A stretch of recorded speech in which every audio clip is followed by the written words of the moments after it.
Boa tarde a todos. Meu nome é Érica, dirigente do Centro de Umbanda Cabocla Yara da cidade de São Carlos. Lembrando vocês de ser nossos amigos no Face, visitar o nosso site e clicar em gostei para que a gente possa ter aí uma noção de como está sendo a nossa percepção de fé com relação a quem gosta e assiste os nossos vídeos.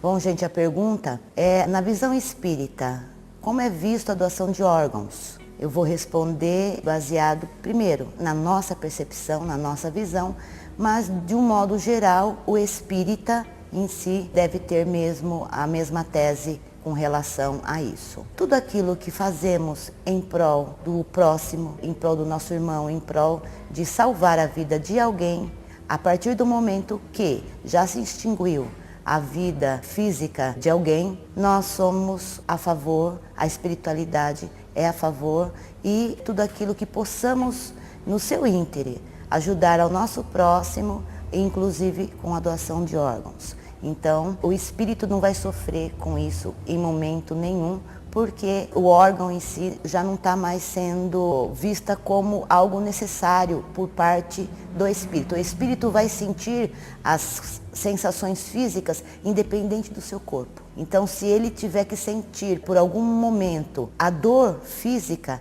não vai depender do seu corpo físico. Então, é exclusividade do espírito as sensações emocionais, inclusive a sensibilidade física. Não está diretamente ligado com a matéria, e sim na consciência. Então, a doação de sangue também é algo que nós acreditamos que em vida mesmo nós podemos estar ajudando as pessoas. Porém, existem algumas religiões que não aceitam essa prática da doação de sangue. Então, a gente também tem que respeitar a consciência da pessoa. Se é uma pessoa que está inconsciente, no estado de coma, por exemplo, induzido ao sono profundo, e ele faz parte de uma consciência religiosa, ao qual o sangue é proibido, então é preciso respeitar essa consciência religiosa daquele cidadão que se encontra naquele estado.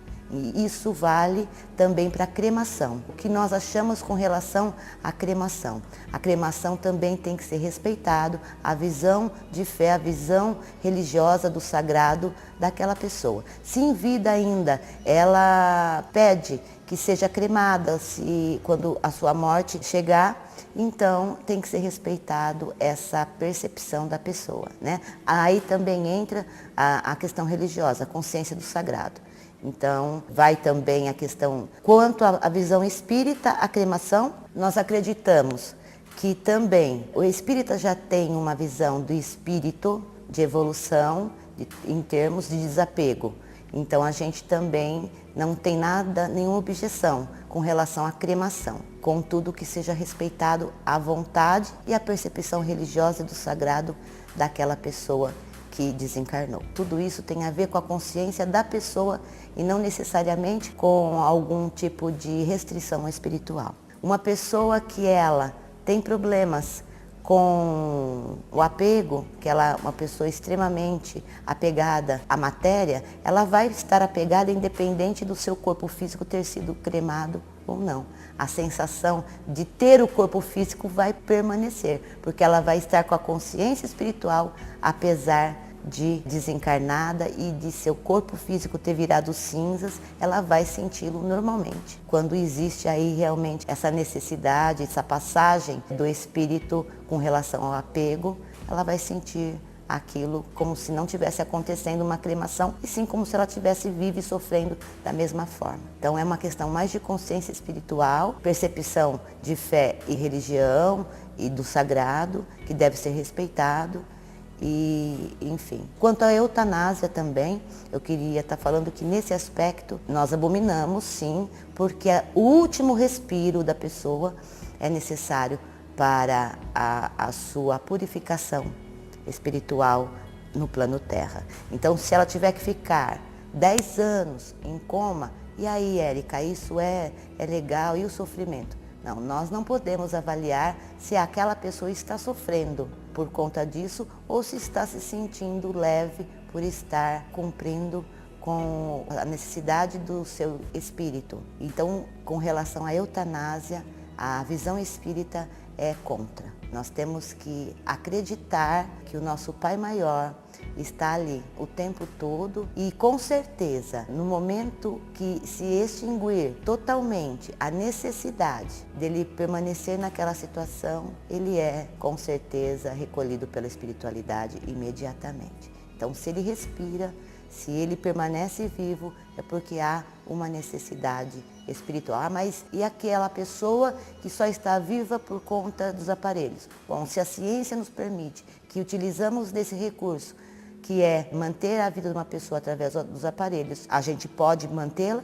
então devemos mantê-la viva através dos aparelhos, se a ciência nos proporciona essa possibilidade. Até porque do momento que ela tiver que desencarnar mesmo, ela será desligada com ou sem aparelho. Voltando um pouquinho a respeito da doação de órgãos. Então, muitas vezes as pessoas, elas ficam preocupadas se o coração do filho, o rim do filho, para que pessoa vai, se está carregando um pouco daquela pessoa para o corpo de outra pessoa. Não. A única energia que está sendo enviada ali é uma energia de gratidão por parte daquele espírito. Ele sente-se aliviado onde ele estiver, caso o seu órgão esteja sendo usado para outra pessoa, ainda que ele não tenha essa consciência imediata. Mas a única sensação é espiritual, não carrega nenhuma energia física, nada além do que um órgão possa levar no sentido de doenças e enfermidade. Mas com relação à sensibilidade das emoções, não. Por exemplo, o coração de um vai bater no peito de outro da forma com que batia no peito do primeiro? Não. Ele é um coração, um órgão, é matéria e ele vai trabalhar como um coração. E que vida é que ele vai levar, né? Porque as pessoas pensam, que vida? Ele vai levar um pouco do sentimento que a pessoa... Não. Não, porque tudo isso está envolvido com a nossa consciência mental e espiritual. Então, todas as emoções, todos os sentimentos, antes de qualquer coisa, apesar da gente relacionar o amor com o coração, na verdade tudo ocorre dentro da mente e não no coração. O coração é só mesmo um órgão que responde a algumas emoções. É isso. Por exemplo, num estado de excitação e nervosismo, o coração tende a acelerar.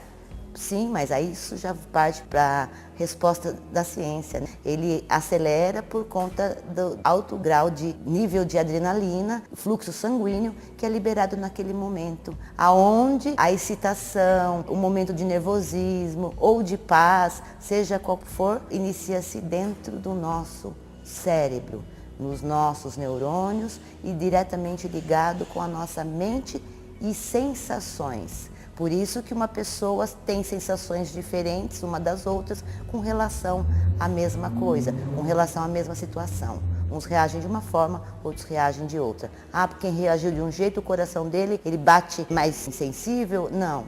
E sim é a forma, a percepção com que ele tem daquele acontecimento. E isso está marcado no seu histórico espiritual, no seu perispírito e não no órgão em si material. Bom, eu espero contribuir um pouquinho para a dúvida de vocês. É como eu falei, tudo isso envolve várias questões, inclusive as questões da prática da fé, de religião, de crença, de tudo isso que envolve o sagrado e a relação que tem o ser com Deus e o cosmos. Uma boa tarde a todos, axé no coração de vocês.